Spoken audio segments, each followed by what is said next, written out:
Vâng, Đi Cây xin chào tất cả quý vị và các bạn nhé. Hiện tại chúng ta đang ở vườn hoa Pasteur. Hôm nay thời tiết mùa thu rất là mát mẻ. Mặc dù là có đôi chút nắng thôi, nhưng mà thời tiết rất là mát. Mình sẽ giới thiệu đến quý vị và các bạn một quán phở rất là nổi tiếng. Đó chính là quán phở số 13 Lò Đúc mà rất nhiều bạn cũng đã biết đến rồi. Tuy nhiên thì những cái bạn phương xa rồi là những người mà ở xa thì cũng chưa biết đến quán phở này. Thì hôm nay chúng ta hãy cùng nhau mục sở thị quán phở đông thuộc hàng bậc nhất Hà Nội. Quán phở này thì đến nay đã tồn tại khoảng 50 năm. Và không những là chỉ nổi tiếng trên lãnh thổ Việt Nam mà còn vươn tầm ra thế giới rồi.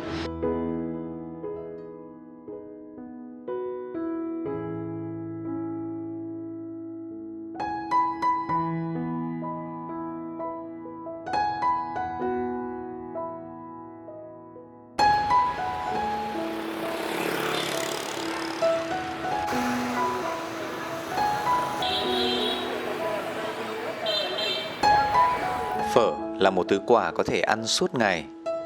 Ở Hà Nội, cứ 100 mét, bạn dường như sẽ bắt gặp một quán phở. Nhưng để có một thương hiệu vượt khỏi khuôn khổ, khác biệt và tạo dấu ấn với bạn bè bốn phương thì không phải người nấu phở nào cũng làm được.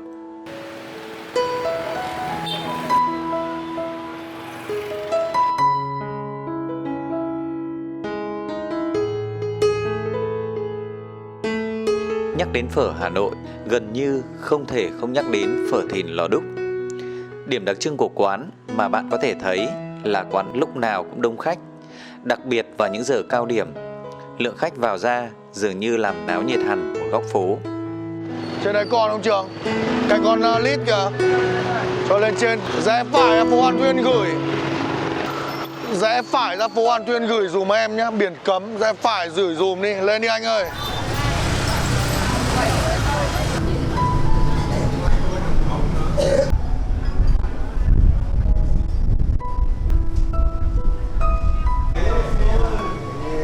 Các cháu bé ăn có ngon miệng không? Ngon lắm ạ. Ngon hả? Cảm ơn. Thế có thường xuyên ăn với cái tương ớt này không? Cháu không biết đó, cháu không ăn ớt. Cái tương ớt này cho vào nó rất là hợp món. Nó hợp món hơn là cái ớt tươi. Thế nên là ăn cái phở với tương ớt này rất là ngon. Được biết, quán phở này là của ông Thìn. Trước khi mở quán phở, ông đã có nhiều hoài bão và công việc khác nhau như điêu khắc, công việc trong đài truyền hình, làm trong xưởng mỹ thuật, rồi đến công việc làm tượng đài ở nghĩa trang Hàng Dương, Côn Đảo năm 1979.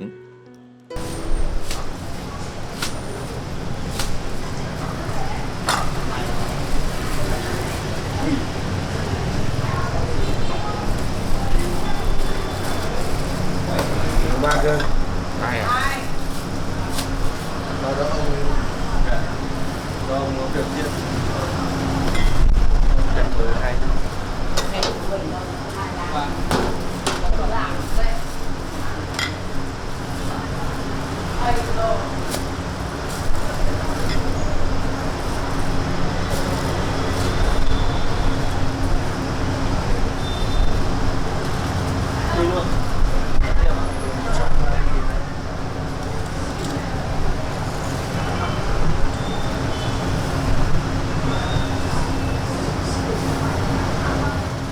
Cuối năm 1979, giữa thời kỳ bao cấp khó khăn, ông Nguyễn Trọng Thìn một tay gây dựng quán phở để nuôi sống gia đình có tới 10 anh chị em. Thời đó, quán phở ở Hà Nội tuy chưa nhiều, nhưng có tiếng thì cũng phải kể đến phở Thìn Bờ Hồ. Ngoài ra, thách thức còn là quán phở ngay cạnh nhà, mà khách đến nườm nượp không ngớt. Dẫu vậy, ông vẫn quyết tâm mở quán, bất chấp lời khuyên ngăn từ bố. Đối với ông, khó khăn đơn giản là cơ hội, mà người ta đã đem khách đến tận nhà rồi, tại sao lại không thử?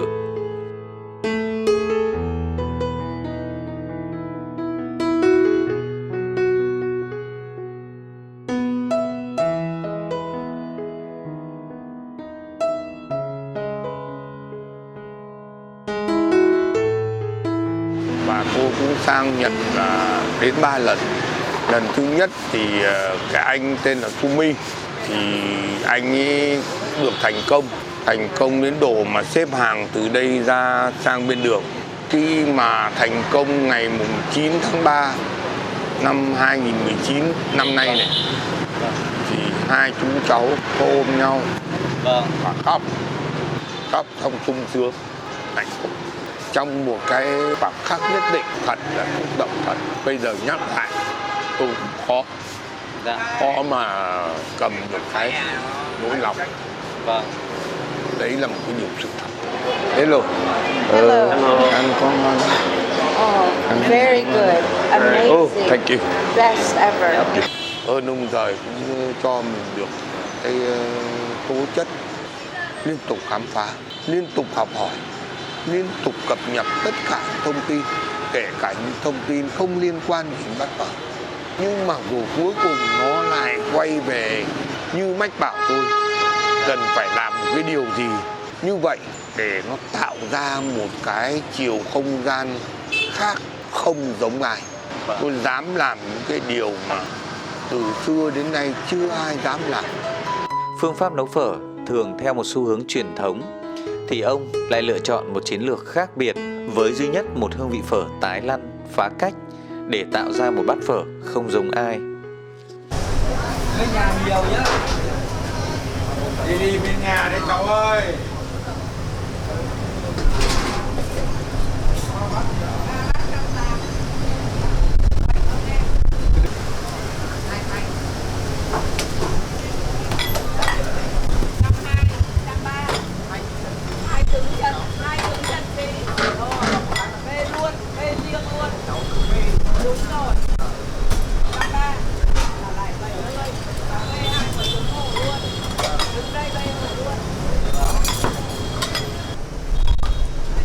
Mời hai trứng này.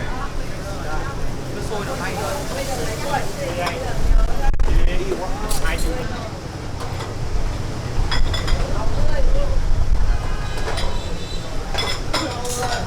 Này nào. Thank you.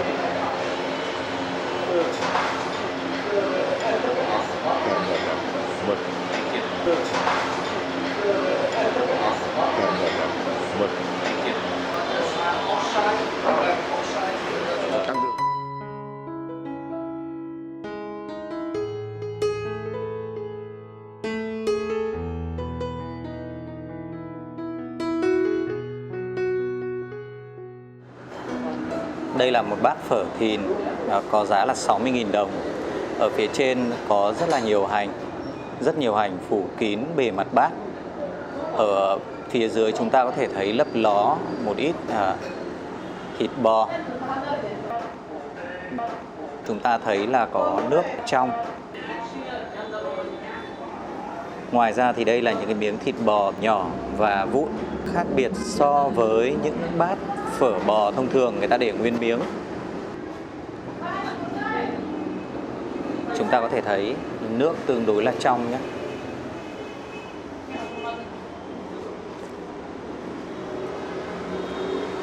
Nước ngọt đậm vừa, có rất là nhiều vị xương, rất là thơm và hương vị rất là đặc biệt.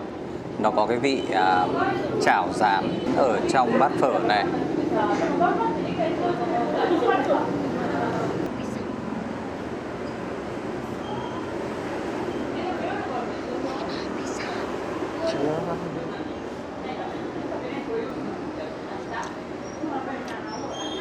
Ăn miếng thịt bò rất là ngậy. Nó vẫn còn vương lại một chút mỡ xào, rất là thơm và hoàn toàn khác biệt so với cả những thịt bò khác.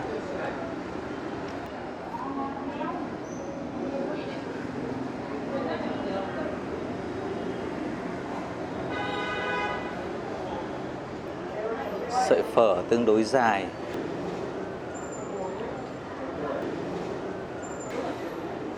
Tương đối là dài.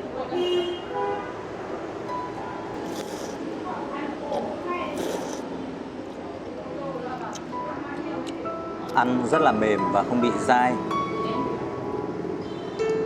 Có thể nói, sự khác biệt về hương vị với thứ nước lèo thơm béo, thịt bò xào ngấm gia vị ngọt mềm tạo nên nét đặc trưng không thể pha lẫn, đã khiến phở thìn Lò Đúc ngày càng trở nên nổi tiếng không chỉ ở trong nước mà còn được đón nhận rất mạnh mẽ trên thị trường thế giới.